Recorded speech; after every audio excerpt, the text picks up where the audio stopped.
안녕하세요. 예. 오늘 19번째입니다, 벌써.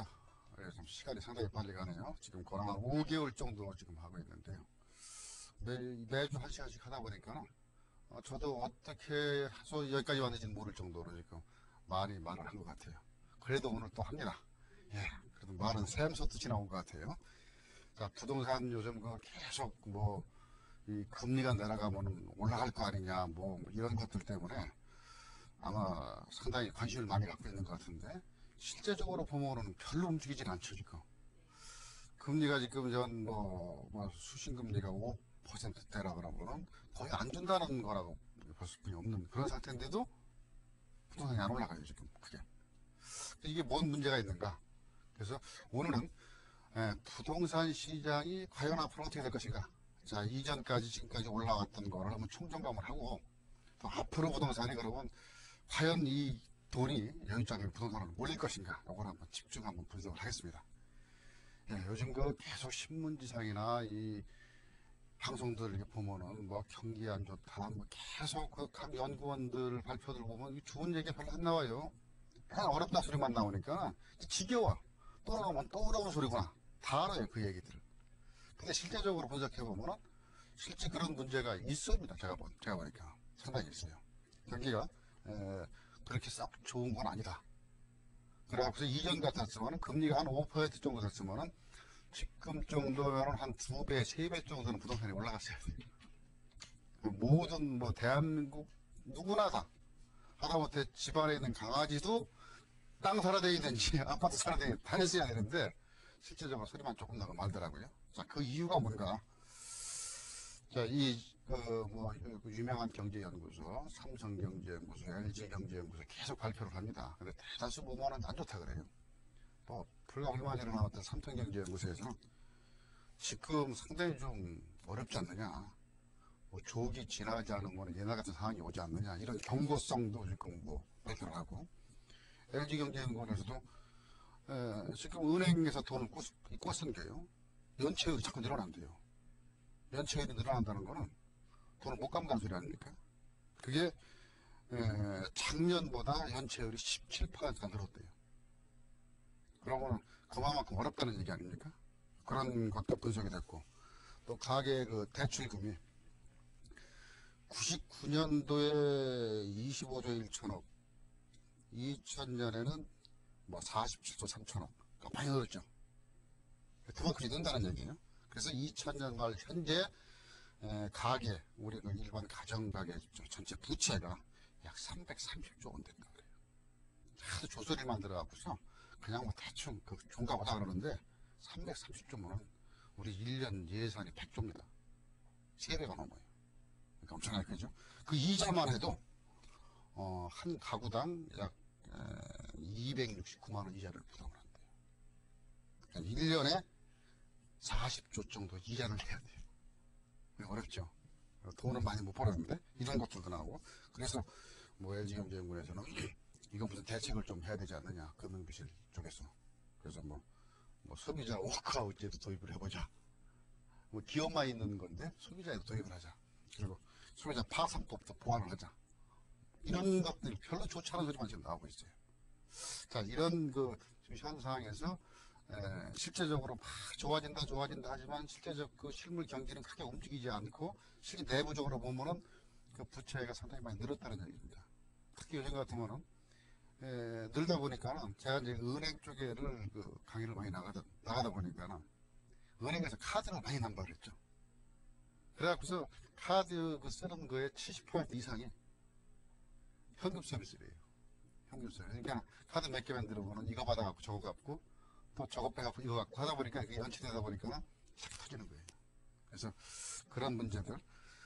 또 경기가 안 좋아지다 보면은 제일 먼저 부동산 시장에서 나올 수 있는 거는 경매 시장입니다. 경매가 지금 상당히 늘고 있어요. 지금 경매 시장에 나오는 게 2월 달에 4,030건이 서울에 나왔는데 이번 3월 달, 저번 달이죠. 3월 달에는 4,911건이 나왔다. 자, 그럼 가만히 보면은 21%가 늘었어요. 앞으로 계속 늘 거라고 봐요, 제가. 그래서 이제 경매 법원에 가면은 줄을 내리면서 있어요. 경매 많이 나오면 사람이 더 많이 가거든요. 혹시 싼 게 있을까? 이래서 자, 이런 것들 자, 지금 안 좋은 소리만 좀 하고 있는데요. 일단 내용을 알고서 그 다음에 그 상황을 파악을 하는 게 원칙이라 자, 있는 신문에 나온 거 발표 나온 것을 말씀드리는 겁니다. 신용불량자라 그러죠. 은행 돈 못 갚고 이렇게 또 기타 이런 것들 한 게 이게 97년도에 약 100만 명 정도였었는데 지금 300만 명이다. IMF 직전에 100만 명인데 지금 300만 명이다. 그래서 어쨌든 서민들 가계 자금이 상당히 좀 문제가 좀 있다 이렇게 봅니다. 그리고 지금 그 실업자 수도 100만이 넘고 누구는 120만, 뭐 150만 얘기도 하는데 실질적으로 100만이 넘었다 하는 상태가 나오고요. 자, 이런 것들이 지금 현재 우리 상당히 많습니다. 근데 문제가 이렇게 다 전체적으로 안 좋은데 한쪽에서는 부동산이 뭐 일부 요즘 뭐 아파트 뭐 동시 운영한다고 하면 상당히 많이 몰리고 또 일부 또 뭐 돈 된다고 하면 몰리잖아요. 그런 걸 보면 또 부동산이 상당히 움직이는 것 같기도 하고. 그런데 여기 제일 큰 문제가 있어요. 뭐 어디 그 발표 99년도 그러니까 금년 말고 작년 재작년 99년도에 우리나라 인구의 1.6% 정도의 사람이 우리나라 전체 사람이 쓴 그 소비하는 게 있어요. 이 사람이 전체 쓰는 거에 25%를 썼대요. 특권층이겠죠. 1.6%의 사람이 소비를 한 게 우리나라 전체 쓴 거에 4분의 1을 썼다는 소리예요. 그러니까 이 사람들은 IMF고 뭐 이런 거 없어요. 갈수록 좋아지는. 그러니까 이게 양극화됐다는 소리죠. 또 전체 인구의 8.7% 사람이 전체 우리 소비의 50%를 썼대요. 그러면은 이거 상당히 심각한 문제입니다. 100명 중에서 8, 9명이 반을 쓰고서 그쵸? 92명이 8명 쓴 거하고 똑같아요. 그러니까 상당히 양극화되어 있죠. 소비량에 좀 이런 발표를 하고 야, 이거 상당히 심각하지 않은가. 그래서 이렇게 보니까는 그 백화점 같은 데를 가보면요. 자꾸 바뀝니다. 1층 같은데, 2층 같은데 그 이름이 바뀌어요. 명품관으로 바뀌어요. 그래서 나 왜 바뀌나 그랬어요. 고급으로만 막 바꾸더라고 백화점에. 왜냐하면 이 사람들을 위해서 만드는 거예요. 이 사람들을 위해서. 그러니까 예를 들어서 8.7%니까 90명 이상 정도가 쓰는 거하고 이 사람이 쓰는 게 똑같으니까 이 사람을 위한 게 편하다는 얘기예요. 그래서 명품관에 가보면 싸는 건 없어요. 최악은 몇십만 원. 좀 적으면 몇백만 원짜리. 그러니까는 만 원짜리 무슨 뭐 넥타이 뭐 이런 거 뭐 해서 이 90명한테 쭉 팔아봐야 만 원짜리 90명한테 팔아봐야 90만 원이에요. 그죠? 만 원짜리는. 근데 여기 명품관에서 스카프 하나 100만 원짜리 팔으면 한 손에 파는 게 더 편해. 남는 건 그게 더 많이 남아. 그러다 보니까 자 명품관으로 바뀌어버리는 거예요. 이런 소비 양극화 현상이 좀 나오고 있는. 자, 이런 것이 부동산과 바로 연관입니다. 이게 상당히 이런 왜곡된 IMF를 겪으면서 이런 왜곡된 현상이 나오는데 부동산 시장에서 어떻게 이걸 봐야 되느냐. 자, 이전에 우리가 80% 정도 97년도에 80% 정도의 인구가 그냥 살만하다 했어요. 물어봤어요. 10명에 물어보면 8명이 살만해. 나 중산층이야. 그래서 누군 또 중상층이야. 이렇게 얘기했던 게 한 80% 이상이었어요. 지금 2000년 말 작년 말에 물어봤더니 얼마냐? 27%가 살만해 그랬대요. 바뀌었죠 이렇게. 나머지는 못 살겠다 이 소리거든요. 그러면 그 사람들은 우선 먹고 사는데 전력을 다 한다는 얘기예요. 딴 거를 신경 써요. 여유가 있어야 투자를 한다는 얘기거든요. 그러니까 극소수에 있는 사람들은 그냥 그대로 가지만은 그렇지 않아 상당 대다수 저변에 깔려있는 대다수 사람들은 투자고 뭐고 할 수 있는 여력이 없다는 얘기예요. 극소수 요 위에 있는 요쪽 층에서 움직이는 일부 갖고서 우리나라 경제의 상당 절반 이상이 움직여진다는 거기 때문에 결국 이쪽의 움직임이 움직임이 몇 명이 안 되잖아요. 근데 이 몇 명 안 되는 움직임이 이 전체가 쫓아오게끔 만들어놔야 되는데 이게 쫓아올 수 있는 힘이 여력이 없으니까 아니 된다 이 소리거든요. 좀 문제가 많죠. 그래서 그 아파트 지금 전세 금액이 올라간다 이 아파트 소형 아파트가 올라간다 막 그러는데 근데 은행 금리가 떨어지고 마땅히 지금 투자할 데가 없으니까는 일부 극소수 계층들이 돈을 갖고서 이제 들어갑니다. 약 10%도 안 되는 그 층. 맥시멈 잡으면 이 정도 층이에요. 나 살만해 하는 사람들에게 이 정도 층이 그냥 그 있는 돈, 은행에 있는 돈, 아니면 돈 가지고 있는 돈 갖고서 뭐 수익을 많이 얻기 위해서 머뭇거리다 가다 보니까 그래도 부동산에 다 들어갔던 그런 상태가 뭐 정부에서는 부동산 경기 활성화하기 위해서 집을 많이 사 부동산 사면은 뭐 세제 혜택 주겠다, 임대주택 사업하면 해주겠다 하고 그냥 들어갔습니다. 예, 투자 이익을 얻기 위해서 들어가 샀어요. 샀으면은 원래 부동산의 그 올라가는 상태, 기본적인 상태는요, 앞에 선발대가 사면은 그 다음에 1중대, 2중대, 3중대가 쫓아가야 되는 거예요. 근데 선발대는 이리 샀는데 뒤에 돈을 팔아야 되거든요. 임대를 주던 뭘 하든 해야 되는데 뒤에 1중대, 2중대가 안 가버려. 자, 혼자만 간 거예요. 그러니까 올라갈 수 있는 한계가 있다는 얘기예요. 앞에 샀으면 뒤에 사람이 또 다시 임대를 들어오든 사든 이렇게 하고 자꾸 그렇게 권해가다가 올라가는데 한 번 사면 끝이야 그걸로. 그러니까 쭉 올라갔다가 스톱, 쭉 올라갔다가 스톱. 자, 이게 우리 지금 경제 상황하고 부동산이 움직이는 거하고 똑같이 봐야 된다는 얘기입니다. 자, 그래서 지금 그렇게 저금리에다가 지금 돈이 갈 데가 없고 지금 시중 여유자금 몇백 조가 움직인다 뭐 한다 하는데 시대 전반적인 상황에서는 그 부동산 전체적인 상태가 지금 움직이지 않는. 그래서 이제 특단의 조치들을 지금 많이 내고 있죠, 정부에서.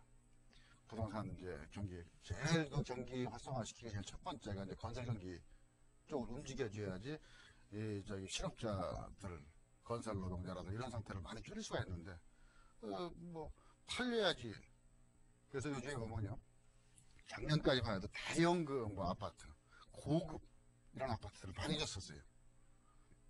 요즘 보면은 작년에 대형 아파트라고 계획을 잡았던 사람들이 다 취소를 해요. 대형 호화아파트 안 짓겠다. 자꾸 내려옵니다. 왜? 큰 아파트들이 안 팔리니까 건설업체가 그냥 계획만 잡아놓고서 예를 들어서 분양을 했더니 사람이 몇 명이 안 와요. 그러면 그 돈 가지고 집을 못 줍니다. 그럼 기타가 망할 수뿐이 없어요. 그러니까 다시 돌아 반환해주고 나 다시 설계를 하겠다. 뭐 30평대로 줄이겠다. 아니면 뭐 더 밑으로 줄이겠다. 이렇게 줄여가지고서 일단 처분하는 쪽으로 가겠다. 하다 보니까 계획이 작년까지 뭐 그냥 80평, 90평 평당 2천만 원, 2,500만 원, 3천만 원짜리 부르던 게 전부 좀 내려오는 거예요. 이게 현실적인 왜 소비가 될 수 있는 쪽으로 가야 될 거 아닙니까? 그러다 보니까 지금 그 조금 큰 것도 팔리고 조금 것도 팔리고 해야 되는데 큰 게 안 팔리다 보니까 밑에 쪽 임대 들어가는 사람들 위해서 또 그 소형 아파트 조그만 쪽을 위해서 자꾸 내려가다 보니까 경기를 꼭 자기들 생각했던 걸 거꾸로 가는 그런 상황이 좀 나오는 겁니다. 자, 이런 것들 때문에 부동산 투자 방법을 이거를 기본으로 해가지고서 투자 방법을 새로 잡아야 됩니다. 그래서 지금 여유자금이 있고 뭐 부동산 쪽에서는 투자할 때 그러면 어느 쪽으로 해야 되느냐. 그러니까 뭐 수익성 부동산으로 좀 들어가야 되겠다.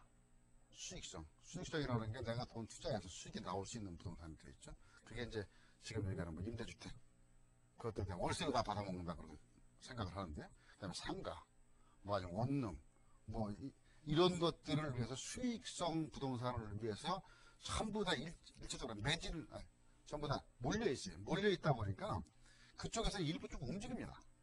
근데 그거는 아까 말씀드린 것 같이 전반적인 뒤에 사람이 쫓아올 수 있는 힘이 안 되기 때문에 그 몰리는 일부에서 어떻게 보면 떴다방 뭐 요새 가끔 잘 보기 힘들죠. 그래서 그 떴다방 일부 잠깐 뭐 얼마 전에 저쪽 뭐 수도권 쪽에 잠깐 뭐 출몰을 했다 그러는데 그 다음에 마땅하게 투자하지 못할 상황이기 때문에 못 들어간다. 그래서 잘못 그런 쪽에 남들이 다 몰리는 쪽에서 은행에 있는 돈 빼가지고 잘못 집어넣으면 어떤 현상이 벌어지냐 그러면요, 투자 안 하니만 못할 것도 나올 수도 있어요. 지금 오히려 그 밑에서 받쳐줄 수 있는 사람들이 쭉 있는 상품들을 한두 사람이 들어가면 되는데 이게 일거에서 한꺼번에 몰렸다 그러면 물량이 많다는 소리입니다. 임대주택에서 많이 만들었다, 상가도 많이 사버렸다. 그러면 그거를 반대로 그 수요자가 들어오지 못하는 상황이 돼버리면 결국은 투자에 대한 이익은 떨어진다는 소리죠. 월 2% 정도, 그러니까 보증금에 대한 2% 수익을 잡으려고 했다가 옆에도 내놓고 옆에 1.5%로 내려요. 보증금 대비해서 2천만 원이면 40만 원 받으려고 하는데 옆에서 30만 원 받는다 그래요. 그럼 자기는 내려야 돼요. 근데 저 옆에서는 나는 그러면 1% 받을 거야. 그리고 20만 원 또 떨어지는 거예요. 이렇게 자꾸 떨어지다 보면 결국은 월세 지금 받아갖고서 단순 계산해갖고서 얼마나 받겠다는 계산은 조금만 지나고 나면 그냥 다시 은행금리 정도 수준에서 조금 더 올라가는 정도뿐이 안 되는 꼴이 되고요. 그래서 지금 부동산도 유행이라든지 어떤 한쪽 사람들이 몰렸을 때는 조금 한번 뒤에 서서 다시 한번 관망을 해봐야 되지 않느냐. 지금 뻔합니다. 경매. 저 경매 같은 거 예를 든다면 사람이 워낙 많이 몰려버리니까 경매 호가가 막 올라가 버려요. 이런 데서 1억짜리라고 이제 시세가 1억짜리라고 하는 경매에 나온 부동산은 이게 시세 1억인데 한 8천 정도나 7천 정도에 사야지 수익이 괜찮을 거라고 계산을 했는데 이전에는 이렇게 했습니다. 근데 사람이 전부 다 돈이 다 몰립니다. 이쪽으로. 그러다 보니까 먼저 나 30명뿐이 없었는데 이제 5명, 6명 막 몰려버려요. 하다 보니까 경락을 받기 위해서는 금액이 올라갑니다. 그러면은 7천에 사야 되는데 8천에 사야 되는데 8,500, 9천 이렇게 사는 꼴이 나오니까 실제적으로 경매장에 가서 득이 나오는 게 아니고 나중에 시세금액 다 주고 사버려요. 그런 의미가 없는 그런 현상들이 자충수가 나오는 겁니다. 서로가. 그러니까 이게 지금 현재 아마 경매 시장들을 계속 가보면은 엄청나게 많아요. 사람들이. 엄청나게. 앞으로도 물량이 더 많이 나올 테니까 사람은 더 많이 하겠지만 결국은 근데 경매의 실질적인 혜택을 못 받는다는 그런 상황이 나오죠. 그러니까 이거에 대해서 경매에 대해서 들어가서 실제적으로 당신이 해서 내가 낙찰은 받았는데 시세가 따져보니까 그 금액에도 안 팔려. 낙찰된 금액에도. 예, 이미 시세 금액은 이때가 1억까지만 시세에서 급하니까 여기다 8천에 거래가 되고 있어. 근데 여기서 9천에 사버렸다. 그럼 경매에 들어갈 이유가 없죠. 자, 지금 현재가 이렇게 자꾸 올라가는 현상. 그러다 보니까 지금 솔직히 마땅히 그 투자처를 사람들이 딱 정하기가 좀 힘들지 않겠는가 하는 생각이 나고요. 이 아파트 쪽에서도 지금 임대주택 사업에 상당히 지금 관심을 많이 갖고 있는데요. 물론 임대주택 살 수 있는 거는 요즘 두 가구 이상이면은 미부장이나 신축 아파트들 신주택 같은 걸 할 수가 있는데 이게 이제 사람들이 그동안 거래가 좀 뜸했다가 한꺼번에 2개 산다, 3개 산다가 막 들어가다 보니까 이 부동산은 사람이 몰리면 무조건 올라가게 돼 있어요. 무조건. 하여튼간에 혼자만 가면 흥정이 가능한데 둘이 가서 양쪽에서 전화를 한다든지 쳐다가서 한 번씩 전화한다 그러면 이거 뭐 난리 나는가 보다. 그래서 금액이 이제 일단 멈칫거립니다. 일단 이 금액에서. 그러고 흥정을 붙여요. 근데 한 사람이 또 들어와? 바로 500만 원 올라가 버려요. 또 한 사람부터 1,000만 원 올라가 버려요. 다 도망가? 도로 내려와. 근데 지금 다 도망가진 않으니까는 자꾸 여기서 지금 흥정을 하고 있는 거예요. 자, 이러다 보니까는 임대주택 사업을 해갖고서 계산을 했던 게, 요새 월세로 많이 전환된다니까. 월세도 지금 이런 현상이 벌어지고 있습니다. 예를 들어서 5천만 원 전세짜리를 보증금 2천 받고 3천만 원을 월세로 받는다는 계산을 불과 한 6개월 정도 전에는 한 3천만 원에, 그냥 전세 5천만 원이라는 상태를 보증금 2천에 월세를 받을 때 3천만 원에 대한 월세를 받을 거 아닙니까? 그 3천만 원의 월세를 많이 받으면 2%까지 받았어요. 그럼 60만 원 월세를. 엄청난 거죠, 이거는요. 엄청난 거죠. 지금 금리로 따지면 어마어마한 거예요. 5%를 받는 거를 4배를 받는다는 얘기 아닙니까? 근데 이게 이제 임대주택 하는 사람들이 월세는 전부 다 전화를 막 하기 시작을 해요. 그래서 받다 보니까 보증금 2천에서 이게 아까 말씀드린 것 같이 1.5% 떨어지면 45만 원. 1% 떨어지면 얼마예요? 30만 원. 절반으로 떨어지겠죠? 이 계산이 안 맞아요, 이렇게 되면. 근데 여기까지 가는 게 원칙입니다, 지금 상황에서는. 지금 금리 상태에서는 여기까지 내려가야 되는 게 1% 정도가 맞아요. 지금 1.5%, 2% 계획을 잡고 들어간다 그러면 큰 오산입니다. 네. 많이 사고 많이 내놓기 때문에 금액이 내려갈 수밖에 없어요. 그러면 사는 사람들 입장에서 본다면 그래요. 또 이 지금 아까 처음에 말씀드린 지금 경제를 상당히 그 뭐 이 한 80% 정도 되는 사람들이 지금 수익이 적어지고 생활하기가 좀 힘들다 그러다 보니까 어떻게 하냐 그러면 월세를 60만 원에 실제 받더라도 자기 2% 계산을 받더라도 한 달, 두 달 내고 안 내버려요. 안 내는 게 아니라 못 내. 그러면은 매월 60만 원 이렇게 해서 뭐 두 개 해서 120만 원 받는다고 계산했는데 두 달 받고서 2년 동안 못 받아. 그럼 계산이 틀리겠죠? 투자 이익이 안 나올 수 있겠죠? 그래서 그런 것들이 지금 현재 상황이 많이 벌어지고 있다. 그래서 임대주택이라든지 이것도 마냥 그렇게 수익이 고정적으로 나올 수 있는 거는 아닐 수뿐이 없는 지금 상황이다. 그래서 그게 지금 경기 흐름을 본다 그러면 지금 기존에 있는 우리 경제 사정에 따라서 뭐든지 임대를 주든 뭐 수익을 받든 뭐 움직이든 할 수 있는 방법론이기 때문에 그거를 깊이 생각하시고 해야 되지 않느냐는 생각이 납니다. 그리고 지금 그 아파트도 우리가 좀 이전같이 절대적인 부족인 상태는 지금 현재는 아닙니다, 분명히. 그래서 전국 그 평균 주택보급률이 90년도에 1990년도에 이게 이제 임대주택 쪽에서 이게 한번 그 수요를 본다면 1990년도에 우리나라 전체 주택보급률이 72.4%입니다. 근데 지금 이제 2000년 10년 조금 넘었죠? 10년, 11년째 2000년 말 현재는 94.1%입니다. 주택보급률이. 자, 이때하고 틀리겠죠? 지금은 계속 어떤 날이 짓고 있겠죠? 인구도 늘고 핵가족이 막 되는데도 계속 올라갔어요. 그래서 집을 엄청나게 졌다는 얘기죠. 물론 지금 수도권 서울이 올라가는 이유는 서울은 더 적어요. 서울은 지금 이렇게 전국이 94.1%라도 서울은 지금 71.7%예요. 주택보급률이. 71.7%. 그러니까 아직도 절대 부족이겠죠. 서울은. 그러니까 수도권도 그 작년 말에 이제 84% 정도 그냥 안 돼요. 수도권도. 자, 그러면은 이 주택보급률을 본다면 전국이 94.1% 작년 말인데, 자, 이 수도권은 84.84% 그냥 안 돼. 서울은 71.1. 그러면은 이 중에서 투자할 수 있는 상태는 적은 데를 투자해야 되겠죠. 모자르는. 그래서 지금 이제 서울에 있는 이제 일부 아파트 금액이 뭐 월세가 난리가 나고 전세가 난리 나고 하는 게 그래도 조금의 틈이 있는 게 이렇게 보급률이 워낙 적기 때문에 그래요. 그래서 자, 지금 임대주택이 전국적으로 다 임대주택 한다 그러는데 지금 제일 안전하게 될 수 있는 데는 아직까지는 그럼 어디냐? 서울밖에 없다는 얘기예요. 지금 서울. 이게 한계예요. 그래서 조금 내가 나 경기도에 산다 그러면 경기도 수도권에 뭐 위성도시들 가봐서 그러면 그쪽에 어디 거기 다시 찍으니까 이런 정도 한계지. 그 나머지 지방 쪽에서는 임대주택 사업 안 된다는 얘기죠. 지금 수치적으로 간단히 나오는 거예요. 예를 들어서 강원도, 경상도 어디 가서 임대주택 사업한다 다가 안 나온다는 소리예요. 여기 남아도로 가버리잖아요. 여기는 물량이 좀 있는. 그래서 같은 임대주택 사업을 해도 어느 위치를 찍어내는 거예요. 이게 수치로 하면 정확히 나옵니다.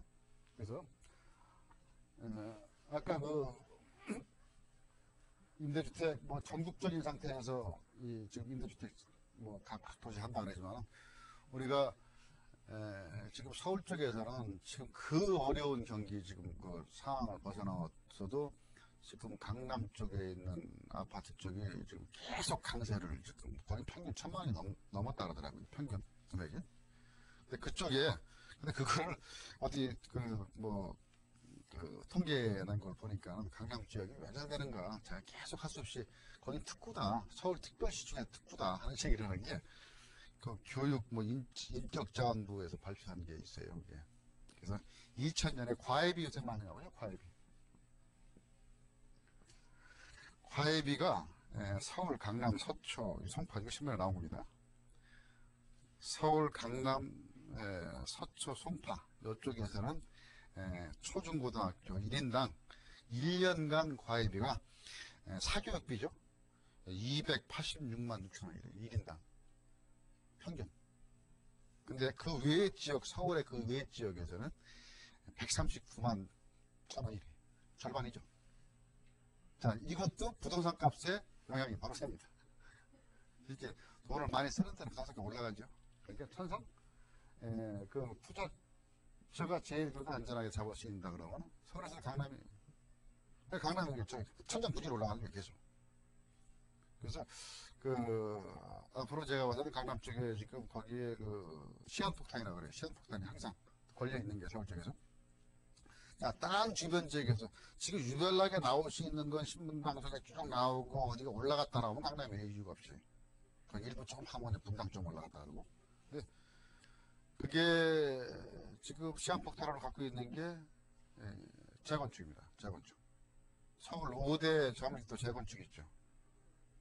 그 잠실, 제일 큰 데가 잠실, 청담, 도곡, 명일, 그 다음에 저기 반포지구, 여기 강서 저기 화곡지구, 그 5개 지구가 한 7, 8년 돼서 지정됐는데 아직까지도 공사를 못하고 있잖아요. 5만 가구가 넘습니다, 지금 현재.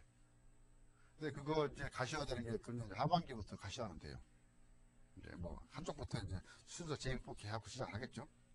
그리고 또 기존에 있는 강남 지역의 아파트 진 것들이 지금 상당 부분이 지금 재건축해야 될 그 시기가 됐습니다. 그래서 뭐 요즘에 계속 신문에 나오죠.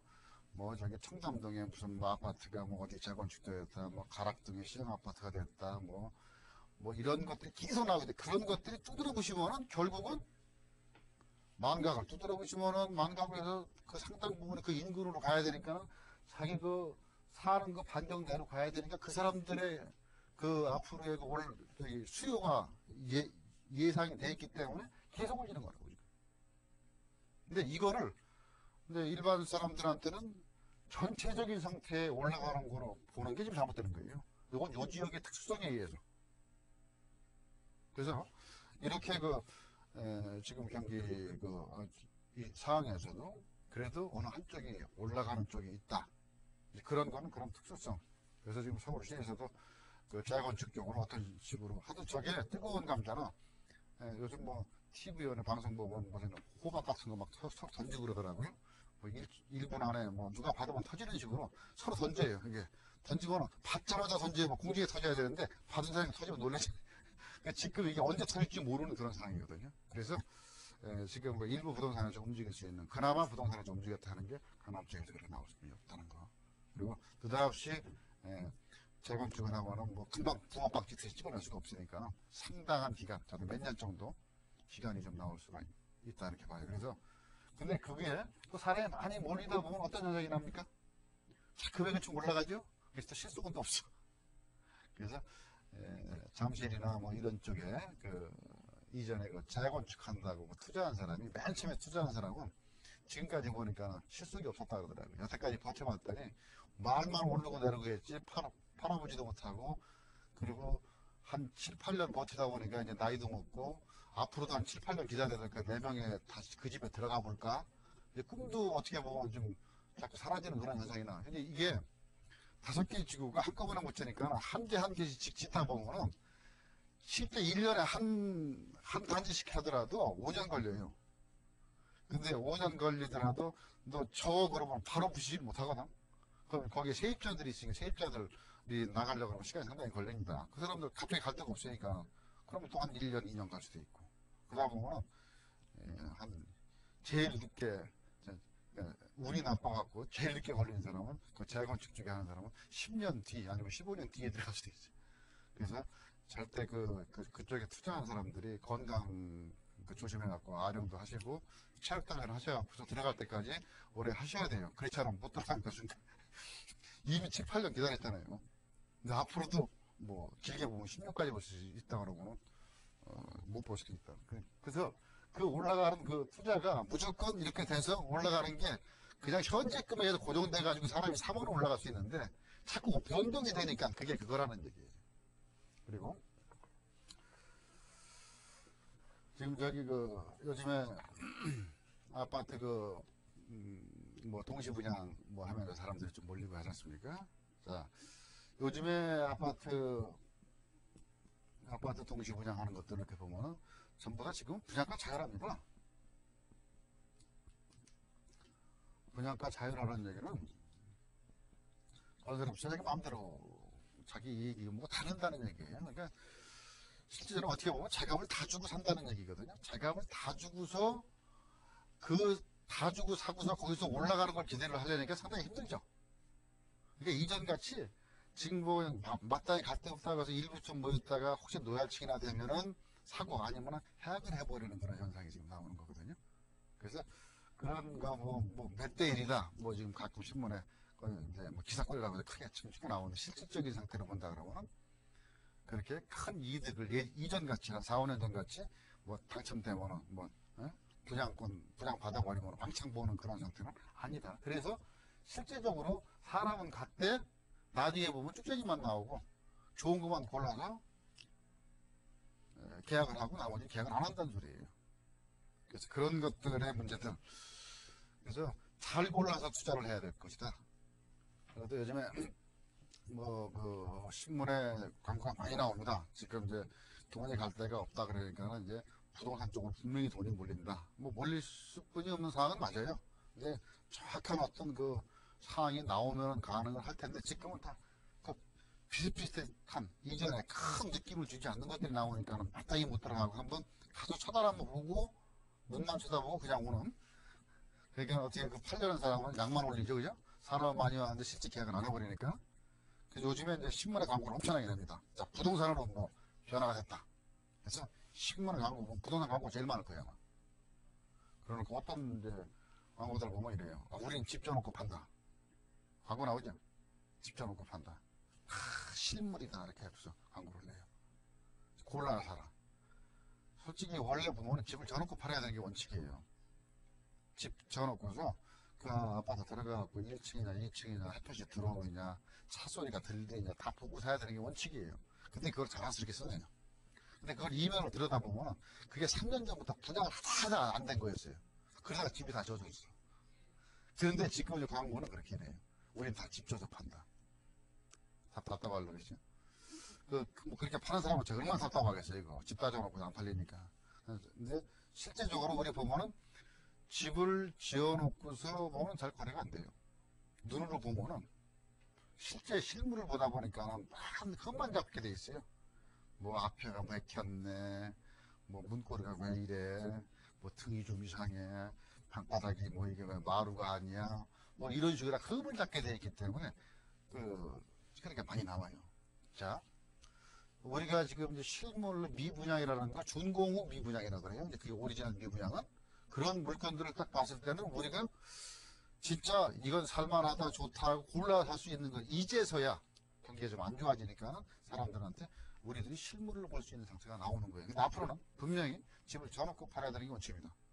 근데 그거를 지금 이 분양 이제 그 잘 보셔야 돼요. 그런 그 부동산 물건이 나오는 것들이 있는데 지금 신규 분양을 할 때 똑같은 게 그거 같이 보고서 노약지나 뭐가 되지 않으면 계약을 안 한다는 소리가 왜냐하면 보고 산다는 거랑 마찬가지라는 얘기거든요.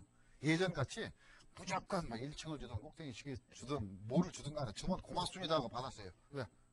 1층 받아도 한 2천만 원 줬으니까 꼭대기를 받아도 한 3천만 원 주고 노약층 받으면 한 5천만 원 주고 하니까 그냥 아무 데나 받아도 고맙습니다 하는데 지금은 그냥 다 받아버리니까 아무 데나 받아갖고 잘못 받아버리면 손해 엄청나게 보수겠죠. 팔지도 못하고. 그래서 그런 것들 때문에 요즘에 그 일부 그 산업에 몰리는 게 그 부동산 무슨 뭐 회복의 큰 신호탄은 아니다 이렇게 봅니다. 결국은 갈 데 없으니까 한번 우리 뭐 식구가 다 청약금융 다 드러났죠. 이제 작년부터. 그러니까 한 서너 개 갖고 있어요. 한번 해보자. 너한테 안 되면 없애버리는 게 돈 들어내나 그래갖고서. 그럼 2탄 또 집어넣고 안 되면 또 빼버려. 그러면 자식 네가 한번 집어넣어라. 그러니까 3, 4번을 할 수가 있으니까. 그게 버티는 거예요. 그냥. 그러니까 청약률은 높아졌는데 계약률은 뚝 떨어지는 거예요. 그러니까 그게 외부적으로 봤던 거하고 틀리다는 얘기죠. 그래서 그런 그 부동산 그 투자하는 방법론이 지금 서서히 알게 모르게 아무리 저금리가 되고 돈이 갈 데가 없더라도 상당히 실속적으로 가고 있다. 그래서 아마 공급자 측에서 거기에 맞게끔 그 유인할 수 있는 어떤 금액적인 문제라든지 어떤 그 주변 여건적인 면적을 그런 환경을 만들어준다는 건 돈은 들어온다는 얘기예요. 대신 이거를 이전 같은 그대로 그 생각으로 한다 그러면은 다 똑똑한데, 주변에 이미 한 2, 3년 전에 우리 주변 사람들이 뭐 용인 지역에 무슨 뭐 50평짜리, 70평짜리 아파트 사본 사람들을 맨날 들어보잖아요. 맨날 보면 본전도 안 된다 소리만 나와요. 임대도 안 나간다. 이거 어떻게 해서 좋겠냐. 큰 거를 사봤더니 올라가니까 그냥 그러니까 분양가보다도 못 되는 상태의 금액을 준다. 이런 얘기를 막 해버리니까 답답하려고 그러시죠. 그래서 그런 사람들을 꽤 많이 들었기 때문에 이제는 상당히 현실적인 상태가 됐다. 그래서 그 돈이 그 일부 쪽에서 들어올 수 있는 상태의 여건은 있지만은 진짜 똑 떨어지는 어떤 상황을 만들어주지 않으면 부동산으로는 쉽게 안 들어올 것이다. 결론을 내고요. 또 아까 같이 미분양 아파트를 지금 계속 우린 전업권 판다 답답한 사람들 많죠. 근데 요즘 이제 수익성 부동산 하니까 상가 분양도 엄청나게 많이 합니다. 유의를 많이 해요. 상당히 보면은 하여튼 거창하게 광고를 내죠. 신문 광고를 엄청나게 냅니다. 근데 사람들이 실제적으로 거기에 가서 얼마큼 보장을 시켜주겠다 하지만은 실제 가서 수익을 그렇게 내는 사람들을 많이 못 봤기 때문에 선뜻 들어가지도 못하는 상태. 그래서 아마 이번 상반기 지금 2, 4분기 지금 이제 시작하고 있는데 2, 4분기 이 안에 정도에도 그 정도의 부동산의 탈출구를 아직 못 만들어줬다. 그래서 이제 요 다음에 이걸 한꺼번에 쫙 모를 수 있는 거리가 나오는 게 이번 이제 하반기 7월달부터 본격적으로 나오는 게 간접 투자 상품입니다. 부동산 간접 투자, 리츠, 요새 하여튼 간접 투자라는 건 MBS, ABS, 하여튼 복잡한 용어로만 나오죠. 주택 저당 채권, 자산 채권, 아주 엄청나게 많은데 그런 이제는 개별적으로 사는 거에 한계가 지금 느꼈다는 생각입니다. 한계가 자기 혼자 해갖고서는 득보다 실이 많아. 그러니까 이제 한번 기대하고 있는 게 하반기 간접 투자 상품 쪽에서 얼마만큼 기대를 주느냐에 따라서 부동산은 그쪽으로 몰릴 수도 있어요. 그래서 내가 혼자 가서 고민해가지고서 이 아파트 사 저거 사 뭐고 사 하는 것보다 그래 저쪽에서는 전문가들이 많다며 돈 주면 돈 뜯기지 않는다며 그러니까 뜯기 비용도 안 들어간다며 해서 좀 넣고서 들어갈 수 있는 그런 하반기에 부동산 투자처는 좀 일부는 있다고 보는데 그것도 초창기 시작을 하는 거기 때문에 어떤 뚜렷한 수익률을 보여주지 않으면 그렇게 쉽게 못 들어갈 것이다. 단 요즘에 은행에서 하는 은행 수익증권을 파는 거죠. 수익증권이요. 투자증권. 근데 그게 모 은행에서 계속 무슨 1, 2, 3 해갖고 지금 6번째까지 나왔는데 그게 이제 은행금리는 예를 들어 5%대다. 여기는 수익률을 8%, 9% 정도 될 것이다. 해버리니까 버스는 청약 대기 자수가 엄청나게 많아요. 은행을 좀 믿을만 하다 그러죠. 1분도 안 걸려, 1분도. 몇백억짜리 순간에 다 나가버리잖아요. 자, 그래서 제가 봐서는, 그게 간접 투자예요, 이게. 이제 은행에다가 돈을, 은행을 믿고서 하는데, 실제적으로 책임을 자기가 지는 겁니다, 이게. 돈이 안 나오면, 원금 손해볼 수도 있는 거예요, 이게. 근데 사람들이 은행 수익금리 5%보다 7 내지 8%, 9% 그러니까 거기에 다 주는 줄 알고 들어가는 건데, 그래도 이거보다 좀 낫지 않나. 조금 투기성 약간 리스크를 안더라도 하면은 그래도 5%가 낫지 않느냐 하고 들어가는 그런 상품들이 지금 은행에서 잘 됩니다. 그러면 간접 투자 상품에서는 상당한 상태의 자금을 빨아들일 수 있는 힘은 있다는 얘기예요. 그 은행들이 많이 나오는 또 요새 투자 부동산 투자 회사법도 이번에 7월달부터 이제 본격적으로 시행되니까 그런 500억짜리 아니면 또 빌딩들 하나 들고 와가지고서 여기서 이게 무슨 50억짜리 빌딩이다 이거 딱 들고 와요. 이게 하나가 회사가 돼버려요. 여기에 이걸 회사를 만들어 가지고 사람들한테 집어넣어버려요. 5천만 원을 넣든 3천만 원을 넣든 막 받아가지고서 공동으로 해가지고서 주식시장에서 팔 수 있는 이런 것들이 이제 새로운 부동산 시장에서 나오는 거기 때문에 그쪽에서 우리가 지금 이 일부 부동산 경기 탈출구가 나올 수도 있다. 대신 일반 사람들이 처음 하는 생소한 거기 때문에 그냥 무작정 다 들어가지는 않을 것이다. 그래서 결론적으로 본다 그러면 우리 그 부동산 쪽에 지금 경기 상황이라든지 또 지금 우리 그 현재 그 이 상황이 좀 지속적으로 안 좋아진다 그러면 좋아진다 그러면 뭐 좋아지겠지만 지금 이 상태로 계속 간다 그러면 그 한정된 그 사람들만 일부 상품으로 거래가 되지 않겠느냐. 그러면 결과적으로 부동산이 이렇게 뭐 확 난리가 나는 그런 상태는 크게 아니다 하는 상태로 제가 봅니다. 그래서 지금 불안해동 할 건 없어요. 뭐 금리가 뭐가 되고 뭐가 되고 뭐가 되고 하니까 뭐 부동산으로 갈 수뿐이 없으니까 막 언론 기사를 보고서 막 쫓아가고서 막 은행에 돈 찾아갖고 막 들이고 막 투자하려고 그럴 정도는 아니다. 불안 좀 이렇게 될 수 있을수록 조금 기다려보는 게 낫다 오히려. 은행에다 넣으면 은행이 좀 안전하니까 좀 넣고서 좀 기다려서 투자 진짜 똑 부러지는 무던한 상품이 나온다든지 그런 똑 부러지는 어떤 대책이 나왔을 때 좀 투자하는 방법이 좀 더 안전하지 않는가 그럽니다. 여기에서 이제 이런 그 전체적인 거를 부동산 시장을 대충 한번 훑어봤는데요. 지금 이런 상황에서는 꼭 한 가지 또 나오는 게 있습니다. 지금 이렇게 지금 막 자꾸 이제 저도 이렇게 안 좋다 주변에서 안 좋다 안 좋다 하다 보면 정말 불안한 거예요. 그럼 좋게 만들 수 있는 방법을 만들어내요. 그게 뭐냐? 정책적인 게 나오게 돼 있어요. 부동산 투자 유인책이에요. 거래가 안 되면 나오게 돼 있어요. 너무 활성화되면 잡아요. 너무 안 돼버리면 자꾸 활성화책을 만들어주게 돼 있어요. 정책이 나올 수밖에 없다 제가 봐서는 계속. 그게 뭐냐? 지금 이미 이제 금년부터 나오기 시작하는 게 뭐냐면 임대주택 사업하면은 뭐 자꾸 확대를 시키죠. 전월세 70세 더 감면시켜주겠다. 예? 뭐 융자도 뭐싼 저리를 해주겠다. 뭐 해주겠다. 이런 것들이 유인책입니다. 근데 그런 거 전부 그 부동산 투자 활성화책이 어떻게 나올지는 몰라요 저는. 하지만 분명히 거래 활성화를 해서 튀어나올 수밖에 없다. 그러면 그거 나올 때 투자를 해도 이익을 볼 수가 있는 상태가 되니까 그 시점부터니까 소급을 안 시킬 테니까 그때 정책적인 상태를 유심히 좀 쳐다봐야 되지 않느냐. 부동산의 값어치를 올리고 내리고 또 수익성을 뭐 크게 올리고 내리고 하는 게 정책적인 게 상당히 큽니다. 부동산 투기 억제책으로 막 한다 그러면 가지고 있으면 죽어요. 근데 활성화책으로 한다 그러면 재반세금, 양도소득세라든지 등록세, 취득세 아니면 소득세 예? 또 이런 그 활로를 막 열어준다 그러면 오히려 여기에서 플러스 알파가 상당히 많이 나올 수도 있습니다. 그래서 정책적인 상태는 앞으로 제가 뭐 정책하는 분들이 하겠지만 분명히 이제 98년도에 그 예를 본다 그러면 98년도에 매일 나왔댔어요. 매일. 98년도 이전에는 97년도에는 사람들이 아파트를 2개, 3개 갖고 있다 그러면 나쁜 사람 그랬어요. 투기꾼 그랬어요. 근데 98년도에 뭐냐면 많이 갖고 있으면은 그런 진짜 그 뭐 상을 준다고까지 뭐 그럴 정도로 제발 좀 많이 좀 사가라. 유명 해소하기 위해서. 그러니까 정책을 해준 거거든. 바뀌었단 말이에요 정책이.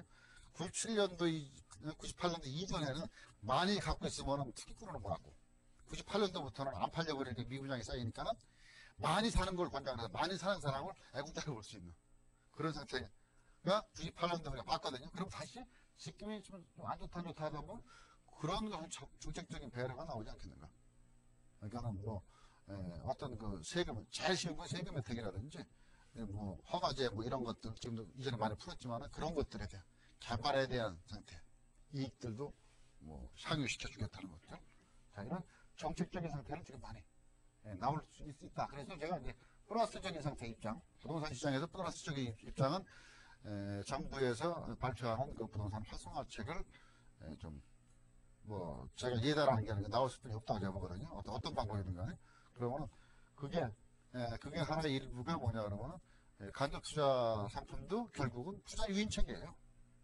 그게 뭐 그 상당 부분의 간접 투자가 기업 구조조정 부동산을 처분하기 위해서 지금 급하게 지금 급조를 하고 있는데 그게 큰 뭐 100억짜리 500억짜리 안 팔리니까 여러 사람한테 돈 모아가지고 살 수 있게끔 만들자. 그것도 유인책입니다. 하지만 실질적으로 우리 개인들한테 더 나올 수 있는 책이 좀 나온다면 그때 사더라도 큰 문제가 없지 않느냐. 또 우리 정책 말고도 우리 주변 환경적인 상태의 변화가 지금 우리나라에서는 지금 앞으로 그 변화들이 상당히 많이 있습니다. 예를 들어서 뭐 저기 뭐 얼마 전에 뭐 미국하고 중국하고 뭐 비행기가 충돌돼갖고 뭐 소리를 하라 뭐 해갖고 결국 소리 해서 그냥 뭐 끝났죠? 사과를 해라 뭐라 그런 것들이 좀 더 긴장되죠. 그런 문제가 나오고 근데 그런 긴장이 완화되는 책들이 나올 수 있다 그러면은 우리나라는 좀 그런 것들이 많이 있습니다. 대외적인 상태에서 뭐 이번에 무슨 경의선 법원이다 뭐 이런 것들 예를 들어서 제가 항상 말씀드리지만 김정일 변수 거기에서 어떤 그 화해 제스처가 더 많이 나온다 그러면 부동산 활성화책이 또 금방 따라 나올 수 있어요. 그래서 어느 그런 대외적인 환경 변화도 우리 지금 상황에서 나올 수 있다. 그래서 그런 것들에 의해서 일거에 지금은 우리 쳐다보는 게 아파트나 상가나 뭐 이렇게 이 앞에 쳐다보는 뭐 이 조그만 저 상가 주택 같은 것만 쳐다보고 있는데 느닷없이 뭐 저쪽에 그 1988년도에 89년도 이런 일이 있었습니다. 저기 왕 회장님이 북한을 갔다 와가지고 금강산 개발소리 한번 딱 했어요. 그래가지고서 그 동네가 난리가 한번 난 적이 있었어요.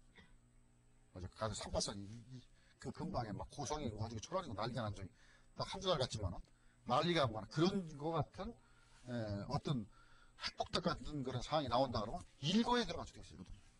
그러니까 항상 얇은 데가 있으면 터치가 들어갑니다. 그래서 그런 변수도 있고요. 또 조금 더 길게 본다 그러면은 지금 이제 좋은 쪽으로 본다 그러면 지금 이 경기를 뭐 잘 못 견뎌 나가겠죠. 우리 내년 2002년도에 우리가 그동안에 가장 떠들었던 희망으로 쳐다보고 했던 월드컵이라는 상태. 월드컵 경기가 우리한테는 상당한 희망적인 상태로 봅니다. 그래서 일단 내년에 큰 잔치를 하잖아요. 이제 불과 이제 그러면 하반기부터는 이제 축제 분위기가 치고 들어가는 그런 상태가 있기 때문에 월드컵 특수도 분명히 있을 것이다. 여기에 플러스 우리 정치적인 변수가 있죠. 대선이 들어갔습니다. 대선이. 그죠? 대통령 선거가 이미 지금 시작했다고 하더라고요. 벌써 여기저기 주자들이 이런저런 얘기를 한다 그러는데 결국 이게 시간이 가면 갈수록 더 좋은 방향으로 나오지 않겠느냐. 그래서 지금 현재 실질적인 경제 상황은 이렇지만은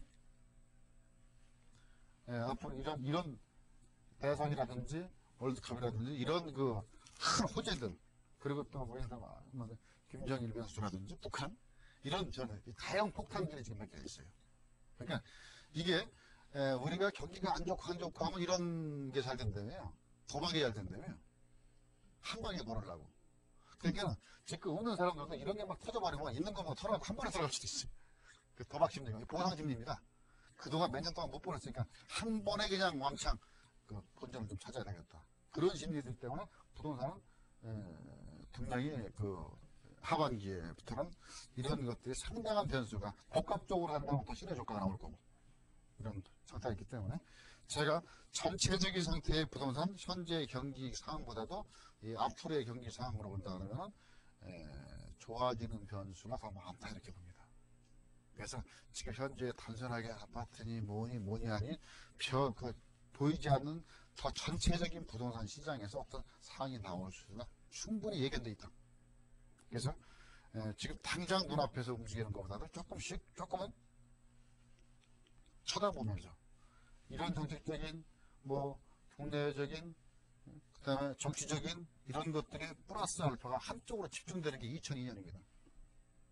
그러고는 대통령 선거할 때 보면은 저거 선거할 때 보면 엄청나게 많이 그냥 좋은 소리만 하지 않습니까? 그냥 무조건 나는 부채 다 탕감시켜 주겠다. 뭔 소리 못 하겠어요. 그냥 그린벨트 풀어주지 않습니까?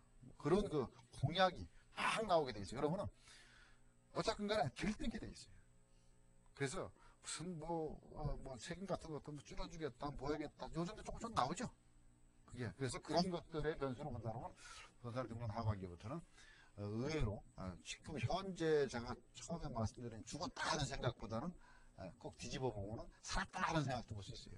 그래서 이 부동산은 끝났다고 보거나 살았다 이렇게 볼 수가 있기 때문에 또 그런 것들이 한꺼번에 몰리는 게 하반기부터는 이제 분명히 몰릴 거라고 보거든요. 어떤 방법이든 이유가 없어요. 몰린다.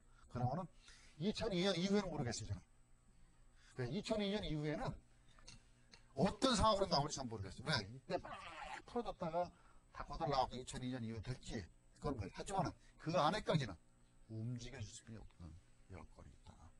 그래서 지금 그 부동산 시장 쪽에서 어떻게 보면 재테크의 상당한 상태에 그 투자 수익을 얻을 수 있는 그런 분명히 있다는 얘기를 제가 말씀드립니다.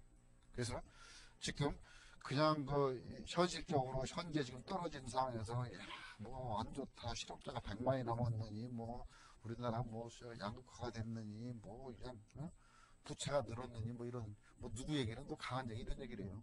우리나라 뭐 하고 뭐 일반 뭐그 국민들 피타 합치면 천조가 넘느니 뭐 별소리가 지금 다 나와요. 막 원래 안 좋다 하면 다 안 좋다 그래 계속. 그럼 뭐 금방 망할 것 같아. 안 망해. 우리 망할 게 없어요. 우리나라는 애초부터 1950년도에 그 하나도 없는 폐허에서 시작했기 때문에 우리가 진짜 망할 게 없어. 원래 있었어야 망했지 뭐. 그러니까 망할 게 없는 나라예요. 그러니까 마음 놓고 해도 좋아질 것뿐이 없다는 생각을 하세요. 긍정적인 상태로 보신다면 제가 자 그러면은 지금부터 준비를 이렇게 자 이런 그 처음에 지금 현재 상황이 이렇게 갈등적인 상태도 있지만 결국은 뒤에 보면은 그런 부동산 쪽에서는 엄청난 그 뭐야 화산이 지금 움직이는 그런 상태가 분명히 있다 그러고 그래서 만약에 뭐 저기 뭐 경기설이 뭐 9월달 되게 조금 늦어진다는 중 어쨌거나 이렇게 복원이 되고 뭐 하고 나오면은 이게 또 국제적으로 어떤 변수가 더 나올지도 몰라요. 어마어마한 변수가 나올 수도 있는. 그게 결국은 이런 변수가 다 나오면 뭐냐면 부동산적인 변수가 제일 먼저 나와요.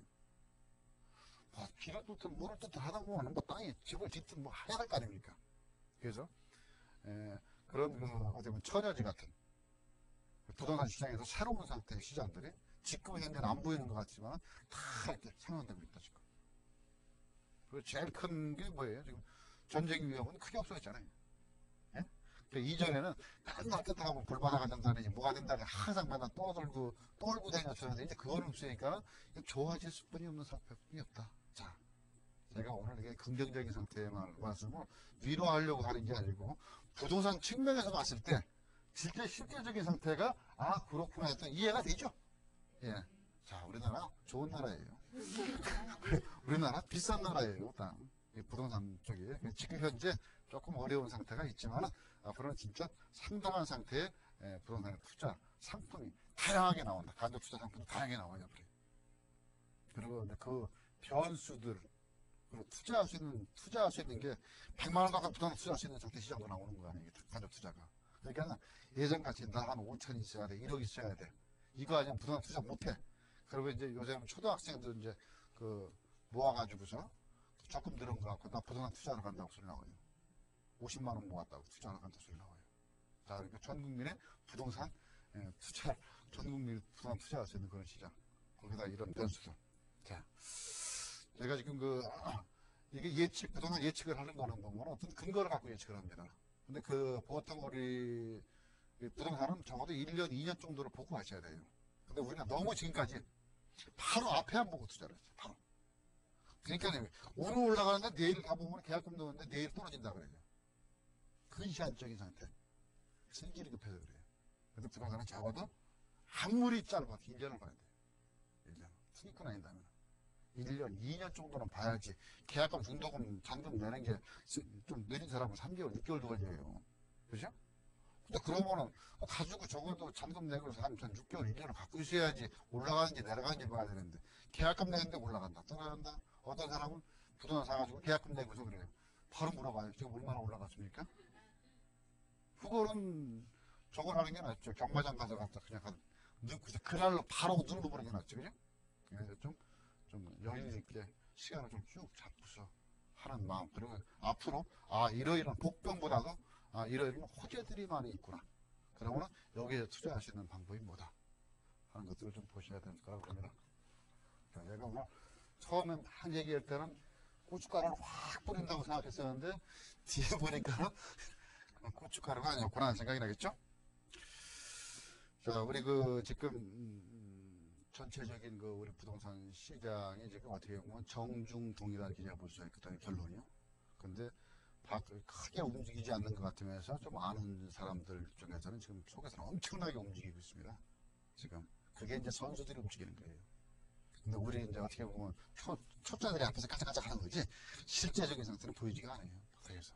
원래 마그마가 속에서 움직이잖아요. 그게 움직이는 게, 이게 어느 순간에 어떤 빈틈만 있으면 터져나오는 거예요. 그냥.